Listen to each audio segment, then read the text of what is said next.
Latest updates के लिए हमारे चैनल हलचल इंडिया को लाइक, शेयर एंड सब्सक्राइब कीजिए एंड यस, बेल आइकन को प्रेस करना मत भूलिए। वो घर में नहीं छोड़ते, वो बाहर कैसे माँ बहन बेटी के रूप में देखेंगे, वो देख नहीं पाएंगे। उनकी जो नजर है, उनका जो पथ प्रदर्शन है, वो सब एक तरफ जाता है। उन्हें तो सिर्फ एक व्यक्ति वो दिखता है जिसकी एक कोख से 12 लोग पैदा होते हैं, इस देश पर बोझ बन के चलते हैं। अगर कोई आतंकवादी अफजल गुरु जैसे को फांसी की सजा हो जाए तो रात में कोर्ट चलवा कर विधवा मिलाप करने लगता है इनकी मांग का सिंदूर उड़ गया। लगातार न जाने कितने दिनों से, कितने महीनों से हिंदुओं पर नरसंहार और अत्याचार हो रहा है और यहाँ पर हिंदू आज जाग रहा है। नहीं, हिंदू आज नहीं जाग रहा। आपको अगर ध्यान हो, 12 अगस्त को एक हापुड़ में प्रदर्शन हुआ था जिसमें 7 से 8 हज़ार संख्या रही थी। आम आदमी ने सनातन धर्म के बैनर पे अपनी मनसाएं सरकार को साफ कर दी थी। सावन का महीना था। आज भी उसके बाद एक बार बांग्लादेश में कुछ शांति हुई थी, लेकिन फिर से वह उत्पात उन्होंने प्रारंभ किया। और आम आदमी से त्रस्त है, आम हिंदू से त्रस्त है। उसे जानता है कि जो पाकिस्तान का दंश हिंदुस्तान के हिंदुओं ने झेला है, पाकिस्तान में रहने वाले हिंदुओं में झेला है, आज हम उस सामर्थ्य के साथ सड़क पर हैं कि अब हम अपने हिंदुस्तान के हिंदुओं का विश्व में कहीं भी रहने वाले हिंदुओं पर अतिक्रमण नहीं होने देंगे, उनका प्रतिक्रमण नहीं होने देंगे। जो हाल हिंदुओं का पाकिस्तान में हुआ था, अब उससे बुरा हाल बांग्लादेश में हो रहा है। क्यों हो रहा है ये ऐसा? सरकार इस पर कदम क्यों नहीं उठा रही है? देखिए, सरकार का विषय निश्चित तौर पर सरकार बता सकती है, लेकिन मुझे एक उम्मीद है कि जो सत्ता में सरकार बैठी है वह राष्ट्रवादी सरकार बैठी है। निश्चित तौर पर चिंतन चल रहा होगा। जब देश का बंटवारा हुआ तो कुछ शर्तों पर बंटवारा हुआ था, निश्चित तौर पर उसमें कुछ खोजा जा रहा होगा। और कल को कोई धमाका अगर सरकार की तरफ से भी हो जाए तो कह नहीं सकते, लेकिन उससे बहुत ज़रूरी है कि जिन्होंने 47 की दंश नहीं झेला था, जिन बच्चों को आज के युवा जो समझते नहीं है कि किस उस पर आज़ादी हमें मिली थी, बंटवारे पे आज़ादी मिली थी, हिंदू बहन बेटियों के साथ क्या हुआ था, बांग्लादेश पुनः उसको उनकी याद में मस्तिष्क में जिंदा कर रहा है। और हिंदू अगर आज भी एक नहीं हुआ तो हमारा अंत बहुत जल्द होने वाला है। हिंदुओं की बेटियों के साथ कितनी तरह से कृत्य किया जा रहा है, कितने बुरी तरह से कृत्य किया जा रहा है और हिंदुओं के घर मकान तोड़े जा रहे हैं। क्यों हो रहा है? मतलब ऐसा क्यों हिंदुओं के साथ बांग्लादेशी कर रहे हैं? बांग्लादेशी नहीं कर रहे, इनकी पीछे की इनकी कौम को समझना पड़ेगा। अगर उन्होंने कभी भी इस तरह का काम किया तो सबसे पहले महिलाओं पर अत्याचार प्रारंभ करा है। महिलाओं पर अत्याचार प्रारंभ करके उनका सील भंग करना, उन्हें अपहरण करके प्रताड़ित करना, उसके बाद उनका वध कर देना, यह उनके धर्म बताता है, इसलिए वो इस काम को करते हैं। जानवर से भी कहीं बदतर है। जानवर भी शायद और सबसे कमजोर लोग हैं। अगर आप उनके सामने खड़े हो जाओ तो बहुत जल्दी भग जाते हैं।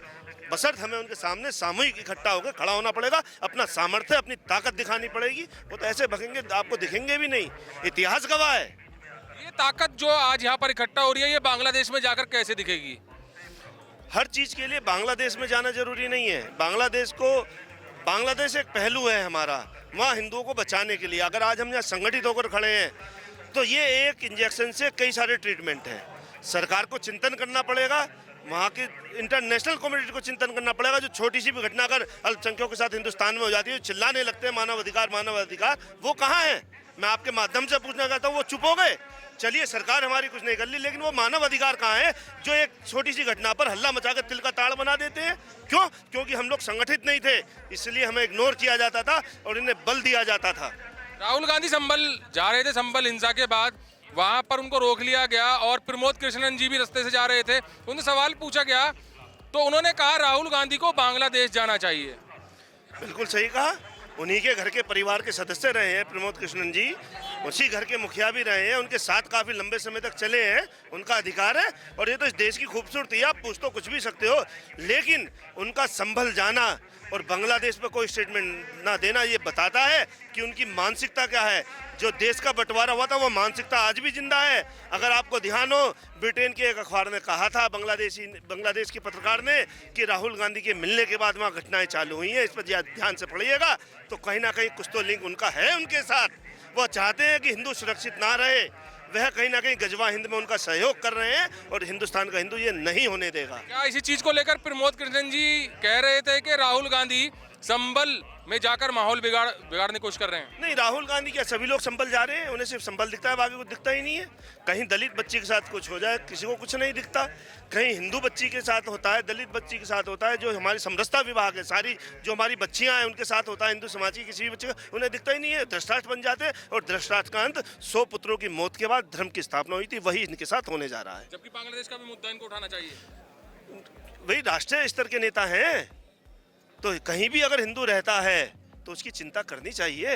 लेकिन नहीं, अगर कहीं पाकिस्तानी मुस्लिम के साथ कुछ हो जाए तो ये विधवा विलाप करने लगते हैं। अगर कहीं आतंकवादी अफजल गुरु जैसे को फांसी की सजा हो जाए तो रात में कोर्ट चलवा कर विधवा विलाप करने लगता है। ऐसा लगता है इनकी मांग का सिंदूर उड़ गया हो।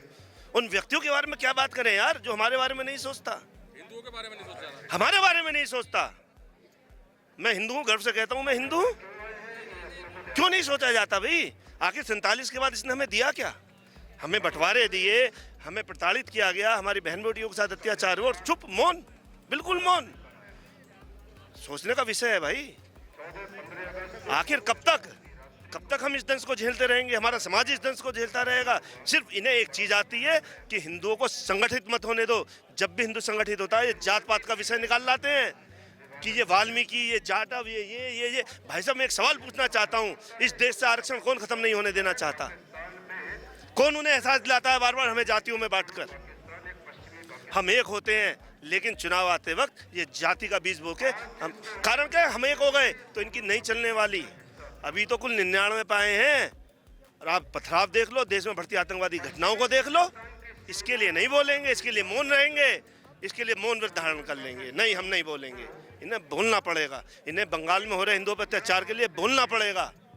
संभल के लिए सिर्फ मुसलमान के लिए नहीं बोलना पड़ेगा। इन्हें पुलिस पिटती रहे, जहाँ ये पथराव करें मरते रहे ना, अब नहीं होगा।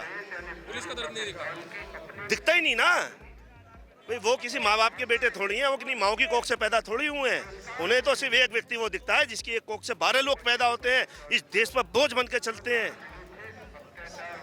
सबसे ज्यादा इस देश का लाभ लेते हैं। और पाकिस्तान का कोई विषय है, बांग्लादेश का कोई विषय है, विश्व के किसी मुस्लिम का कोई विषय है, तो देश छोड़कर उनके साथ खड़े हो जाते हैं। और उनके साथ कौन खड़ा होता है? उनके पीछे हाथ किसका होता है? जो उनसे संभल मिलने जा रहा है। ये कहते हुए कोई संकोच नहीं है कि उनके सहयोग पे, उनके दम पे ये सब होता है।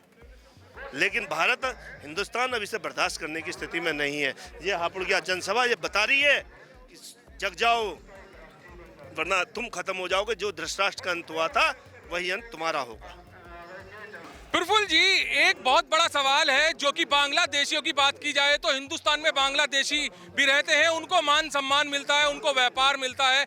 वहीं पर हिंदुओं की बात की जाए, भारत के जो हिंदू हैं वो बांग्लादेश में रह रहे हैं, उनके साथ मारकाट हो रही है। जी देखिए, ऐसा है सुशील जी, ये सिर्फ जहनियत का सवाल है। आपका दर्शन, आपकी विचारधारा है ना, आपके अभिभावकों ने क्या सिखाया है, ये सब उसका परिदृश्य है। हमारे यहाँ सिखाया गया है दया, करुणा, है ना। हमारे यहाँ सिखाया गया है कि एकता में रहें, संगठित रहें, और लेकिन किसी को नुकसान ना पहुंचाएं। बांग्लादेश इस समय जिस मार्ग पर है और जिस गति से है, आप देख लेना, अधोपतन का मार्ग है वो। इनकी जो गति है, जो मार्ग है, वो दोनों ही गलत है। इन्हें कोई इस समय बुद्धि देने वाला व्यक्ति नहीं है कि आप जिनके साथ ऐसा कर रहे हैं। कल मैंने इस्कॉन का एक वीडियो देखा, उसमें उन्होंने कहा कि एक समय था जब आदरणीय परम पूजनीय प्रभुपाद जी ने, इस्कॉन के जो संस्थापक रहे हैं, उन्होंने $2.8 मिलियन सिर्फ बांग्लादेश के लिए, इसलिए क्योंकि बांग्लादेश भुखमरी के कगार पे था। भूल गए, भूल जाते हैं, बहुत जल्दी भूल जाते हैं, भूल जाते हैं। आप जो वर्ड करें ये भी छोटा है, ये शब्द भी छोटा है, भूल जाते हैं। क्या करें? बेटियों के साथ इतने बड़े बड़े कृत्य किए जा रहे हैं, घर मकान हिंदुओं के तोड़े जा रहे हैं, जबकि यहाँ पर पनाह लिए हुए हैं बांग्लादेशी इंडिया में। देखिए, ऐसा है, आप याद कीजिए, हमें बचपन में क्या सिखाया जाता था? जो आपकी बहन है वो मेरी बहन है, जो आपकी माँ है वो मेरी माँ है। वहाँ क्या सिखाया जाता है? बोले नहीं, सिर्फ अपने आप को देखना और किसी को नहीं देखना। वो घर में नहीं छोड़ते, वो घर में नहीं छोड़ते, वो बाहर कैसे माँ बहन बेटी के रूप में देखेंगे? वो देख नहीं पाएंगे। उनकी जो नज़र है, उनका जो पथ प्रदर्शन है, वो सिर्फ एक तरफ जाता है। क्या है कि मैं और मेरे लिए बस। हमारा जाता है सर्वोपरि राष्ट्र, है ना, उनका नहीं जाता है। उनके लिए क्या है कि विश्व पे कब्जा कर लो। आप सीरिया देख लो, आप पाकिस्तान देख लो, आप बांग्लादेश देख लो, आप फलस्तीन देख लो, जो उन्हें पनाह देगा उसके साथ यही काम होगा। और ये बात अब धीरे धीरे संसार समझने लगा है। हाँ, ये बात अलग है कि हम लोग पहले से समझा रहे थे, जब कोई हमारी समस्या समझता नहीं था, हमारी मजबूरी समझता नहीं था।